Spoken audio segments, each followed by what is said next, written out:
New videos are coming soon on Jaguar Gator 8 and Jaguar Gator 7.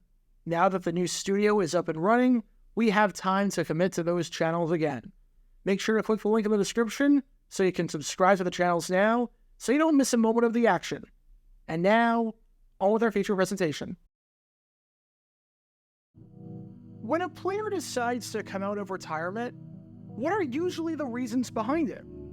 After a player decides to hang it up, put away the cleats forever, say, "I'm never going to get hit again," and call it a career, why might he come back and decide to play another season in the NFL? Well, it depends on the individual, and it depends on the player at hand, as it's on a case-by-case basis. But there could be many reasons. Maybe the player is potentially leaving a ton of money on the table and wants to play to make some more money. Maybe the player was winded at the end of the season, but once the offseason rolled around, he got healthy, he got a second win, and felt rejuvenated. Maybe there was a coaching change or an organizational change, where the player retired partly because he couldn't fathom playing another season for the man running the ship. But once that person was out of the fold, his opinions changed completely. Maybe the player wanted to spend some time with family, but then, after actually spending time with family every single day, decided that he wasn't ready to settle down yet, or needed something to get out of the house. Maybe the player felt that he still had what it took to play in the NFL. Maybe the longer the offseason went on, the more he realized that he had unfinished business. Maybe outside sources, like family members, friends, and players and coaches, influenced him and swayed him and convinced him to come back. Maybe the player had a job lined up post-football, but then that job fell through. Heck, maybe the player was just bored out of his mind and couldn't picture a life without football. I could go on and on, but there are many reasons why a player might decide, even after calling it quits, that he's not done just yet. He wants to play one more year.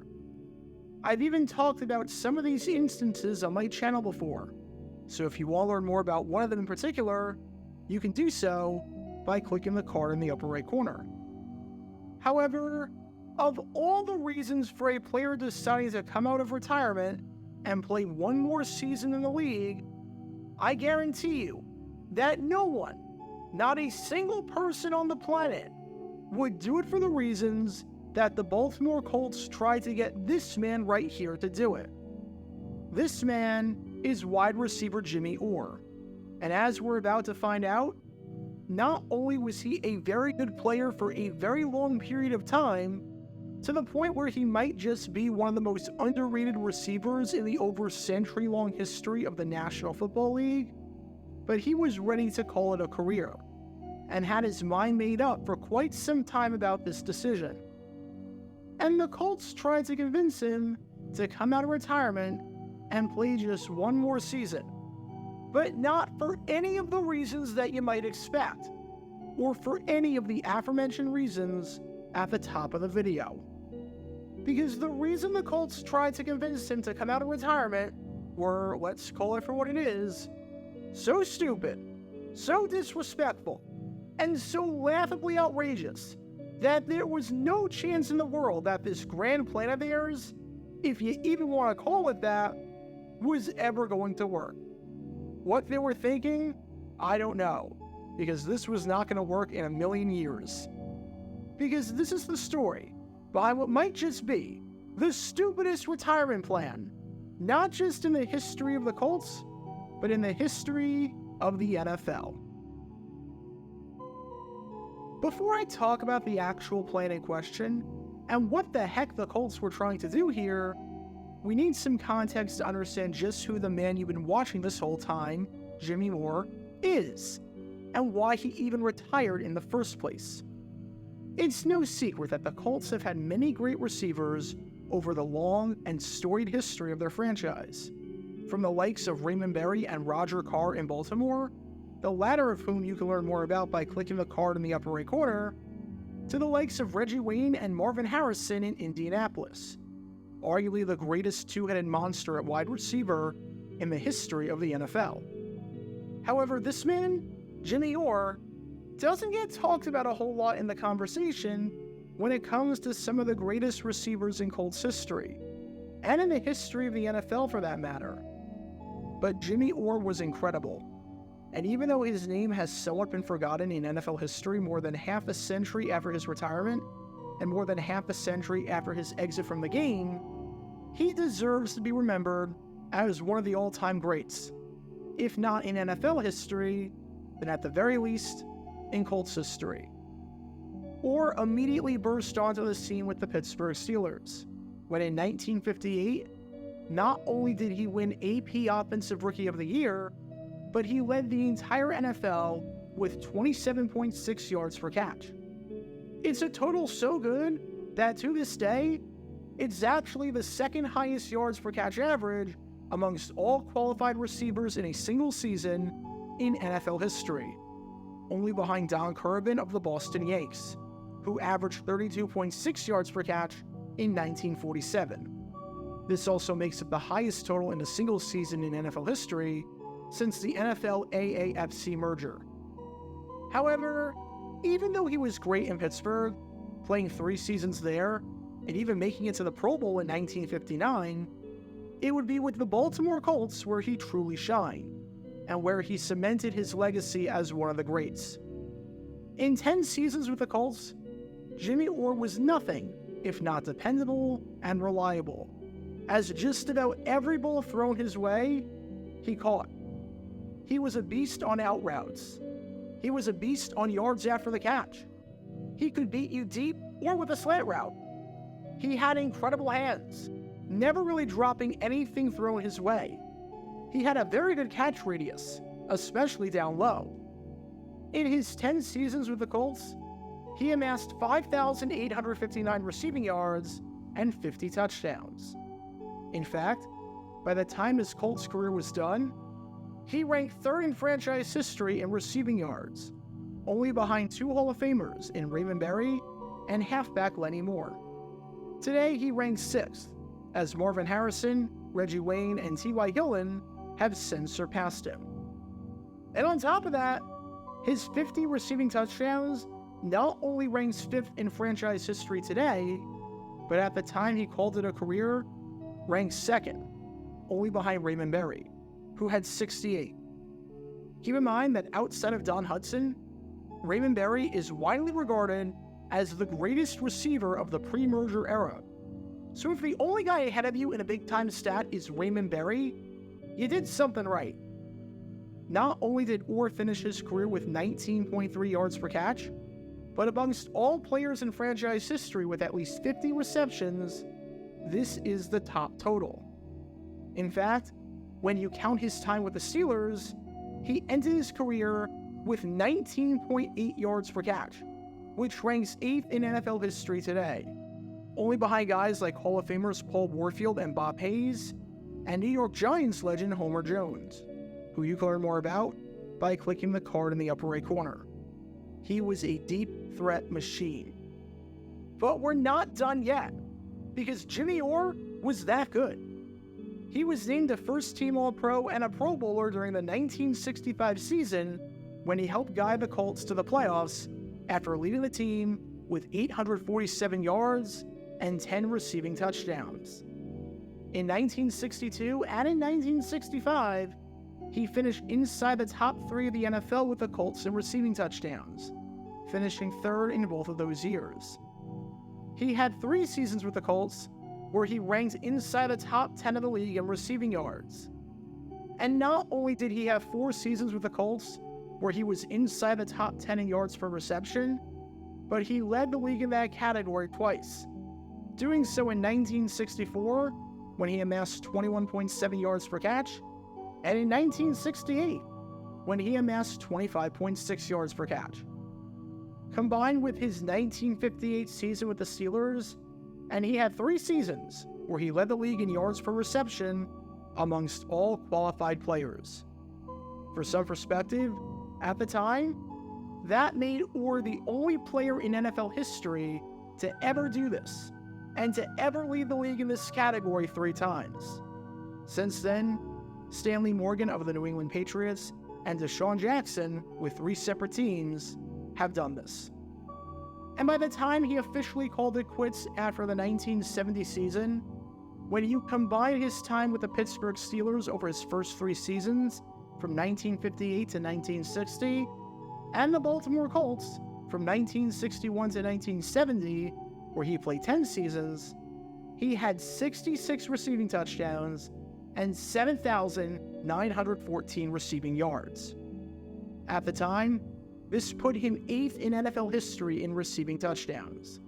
With the exception of Gary Collins of the Cleveland Browns, every single player above or in that category at the time is a member of the Pro Football Hall of Fame. And at the time, this put him 9th in NFL history in receiving yards. With the exception of Gary Collins of the Cleveland Browns and Billy Howden of multiple teams, but mainly the Green Bay Packers, every single player above him at the time in that category is in the Pro Football Hall of Fame. Was Jimmy Orr the best receiver of the 1960s in the NFL? I wouldn't go that far. But was he the most consistent receiver in the NFL in the 1960s on a year-to-year basis, especially since Lance Allworth doesn't count, seeing as he was in the rival American Football League with the San Diego Chargers? Honestly, you've got a pretty compelling argument to make for Orr there. At the very least, if you were to create a Hall of Very Good, and you were putting wide receivers in there, Jimmy Orr has to be a first ballot inductee, because he was nothing short of incredible over his 13 seasons in the league, especially his 10 seasons with the Baltimore Colts. This is all to establish the fact that Jimmy Orr, unsurprisingly, was really, really good. And you can see it with your own 2 eyes with this footage of him that you've been watching this entire time. By the time the 1970 season ended, there was literally nothing left for Jimmy Orr to do.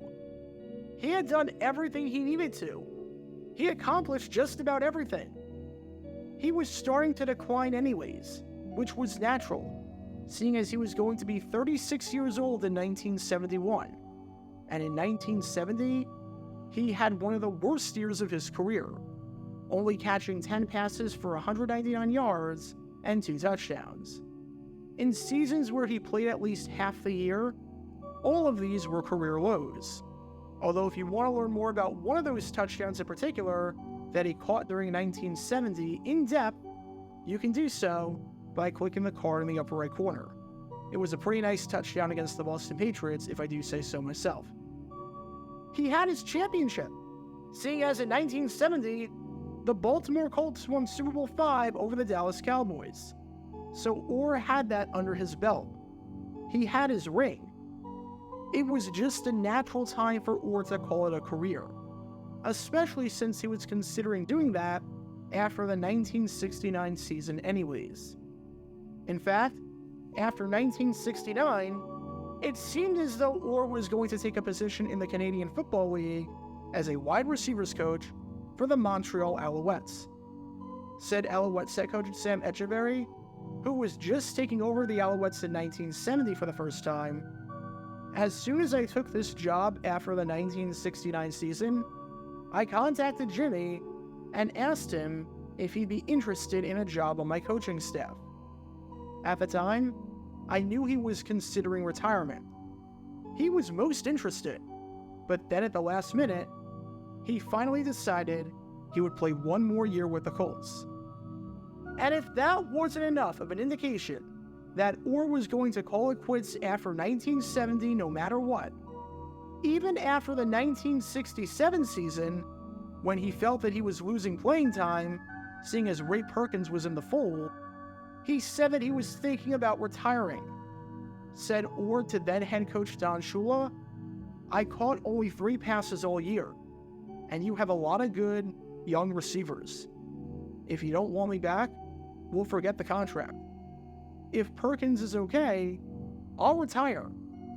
Shula convinced him not to do it at the time, and convinced him that he was an important part of the team. So Shula's message was successful, as Orr came back for the 1968 season, where he played really well, the 1969 season, and then the 1970 season. But at least the seed had been planted in his mind for a while. At least he was thinking for a bit that there was something after football. And if that wasn't enough of an indication that Orr was going to call it quits after 1970 no matter what, after Don Shula was no longer the head coach of the Baltimore Colts, as he went to the Miami Dolphins and was replaced with Don McCafferty, Orr flat out said that he might not play again, and that it was going to depend on who the new head coach was. Said Orr, who was mulling retirement for a while during that offseason, "I have to see who takes over as coach before I can give you an answer. Really, I may not have a choice in the matter. A new coach could make the decision for me and retire me." And somehow, if that wasn't enough of an indication that Orr was going to call it quits after 1970 no matter what, he literally announced prior to the Super Bowl to a reporter in his hotel room at Miami Lakes Inn, "I'm going to retire. It's been a long year working as a backup man to Eddie Hinnon, and I don't see any future for me." He then added on to that, "This is the last go-round for me, and I'd sure like to go out a winner." This was not a mystery. I know it sounds like I'm beating a dead horse here, but this is truly to emphasize the fact that Jimmy Orr, no matter what, was not going to come back. The 1970 season was his last season. Super Bowl V was the last time that he would put on a uniform. He wanted to go out a winner, and he did, as the Colts won 16-13 in the most sloppily played Super Bowl ever. But he went out a winner nonetheless, even if he didn't do anything during the game. He was getting up there in age, was playing at an age where few, if any, receivers played, let alone produced. He had been contemplating retirement for a long time, and he even took a job to do some radio work with the Atlanta Falcons for the 1971 season. If you were going to somehow get a 36-year-old wide receiver to come out of retirement and play another season after all of that, and after everything I just said, you were going to need a heck of a sales pitch. And folks, you're not going to believe the sales pitch that the Colts came up with to try and get him to play another season. Because make no mistake, the Colts wanted him to come back. They didn't want him to hang up the cleats just yet. They wanted him to come back, get ready for this, with a completely different team. At Super Bowl V, while the Colts were on the winning end of things, the Cowboys were on the losing end. And one of the reasons why the Dallas Cowboys lost, in the eyes of some, was because they didn't have quality play at wide receiver. In 1969, they had maybe the best receiver in all of football in Lance Rensel, who led the league with 22.3 yards per catch and 12 touchdowns, who was named a second-team All-Pro by the Associated Press, and who finished 5th in the league in receiving yards with 960. 1 year removed from a season in 1968, where he had over 1,000 receiving yards and finished inside the top 5 of the league in that category. But in 1970, he walked away in the middle of the season to deal with some personal problems. And it was very clear that he was never going to play another game with the Cowboys. I'll go more in depth in this in a future video, but these personal problems weren't the death of a family member or anything like that, but rather his wife divorcing him after he was arrested for exposing himself to a 10-year-old girl. Outside of Bob Hayes, the Cowboys truly had no one at wide receiver, as not a single other receiver on the team outside of Rensel, who again, left midway through the season, had more than 200 receiving yards. So there was some speculation that the Cowboys, desperately needing help at the position and needing wide receiver help about as badly as Lance Rensel needed a good lawyer, would want Jimmy Orr, as in the man that you've been watching this whole time, and would want him to play in 1971. Keep in mind, Orr never said anything about playing for the Cowboys or wanting out of Baltimore. He was done with football, period. This was not a situation where a player threatened retirement because he wanted to play for another team. As I've clearly shown through everything I've said so far about Orr, he was done. D-O-N-E, done. But the Colts sensed an opportunity here. The Colts smelt blood in the water and pitched for Jimmy Orr to come out of retirement. Why? Because we really want the draft pick we could get if we traded you to the Cowboys. That's why.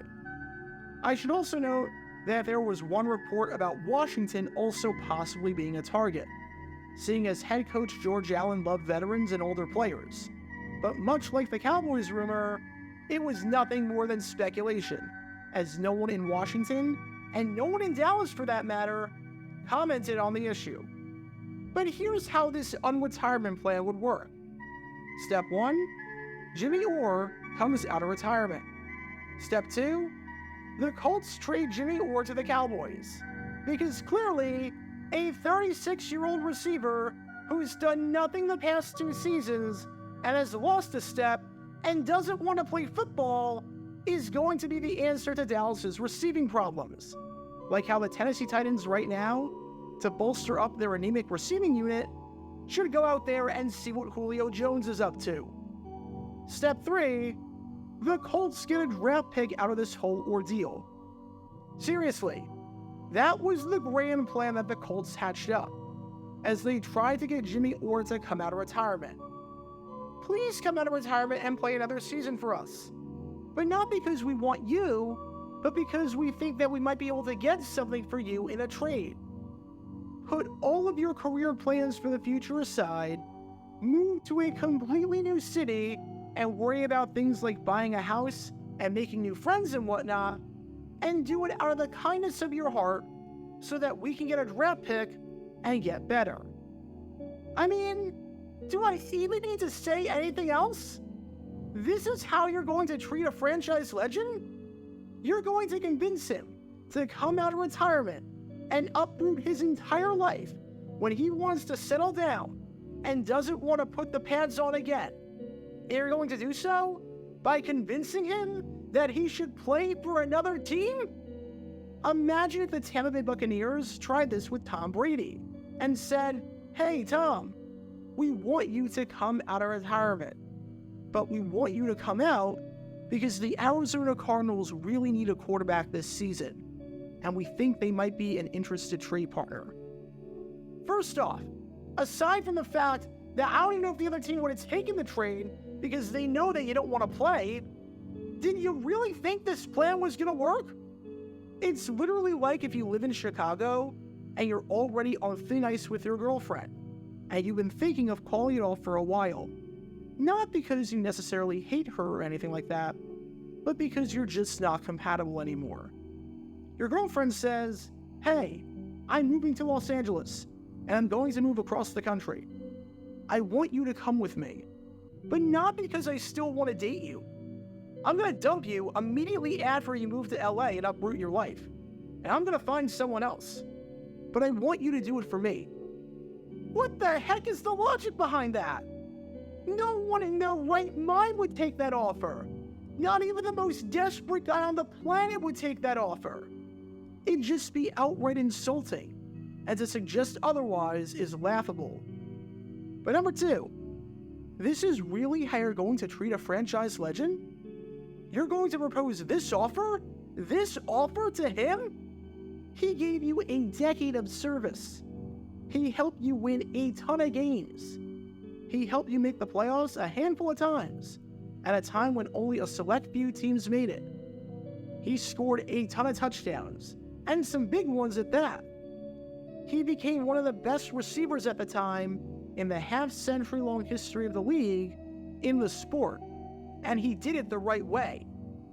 And you're going to suggest that he come out of retirement, not because you're going to increase his pay, or you're going to increase his playing time, or because you're going to give him added benefits, but because you want a draft pick, and you want to ship him off, and you want nothing to do with him anymore?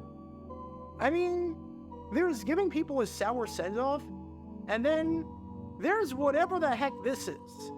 Because this offer was so bad, so insulting, and so comically offensive that I genuinely don't know how the Colts expected this to go. Which is why it's no surprise that even though he never commented on the issue, Jimmy Orr turned down Baltimore's offer, and he stayed retired and started his post-football life, working in radio for the Falcons in 1971. Shocker, I know. I don't know why Orr turned down what the Colts were offering, because that truly was an offer that he couldn't refuse. He was regretting that for the rest of his life, I know. And this meant that Orr went out as a winner and as a Super Bowl champ, instead of going out with whoever the Colts wanted to trade him to, which likely would have been the Cowboys. But again, there was literally nothing that I could find that said the Cowboys were even interested in him and wanted a 36-year-old receiver who was coming out of retirement and didn't want to play anymore. So truly, who knows what the heck the Colts were thinking? I have no clue, and I don't think you do either. But either way, after the 1970 season, Jimmy Orr made it clear to the Colts brass, and essentially told the team, I'm not taking your offer. I'm done with football. Because I, Jimmy Orr, am staying retired, whether you like it or not. Get your official Jaguar Gator 9 merchandise by going to jj9shop.com, and be sure to like and subscribe, as it really helps the channel out a lot. Join me every Wednesday night where we'll play NFL trivia for cash prizes at 9 p.m. Eastern over on Twitch. To learn more about the history of college football, subscribe to Jaguar Gator 8. To learn more about the history of Major League Baseball, subscribe to Jaguar Gator 7. Also, special thanks to all of our Patreon supporters for helping out the channel. Your support is greatly appreciated. See how you can become a patron and request future video topics in the description below.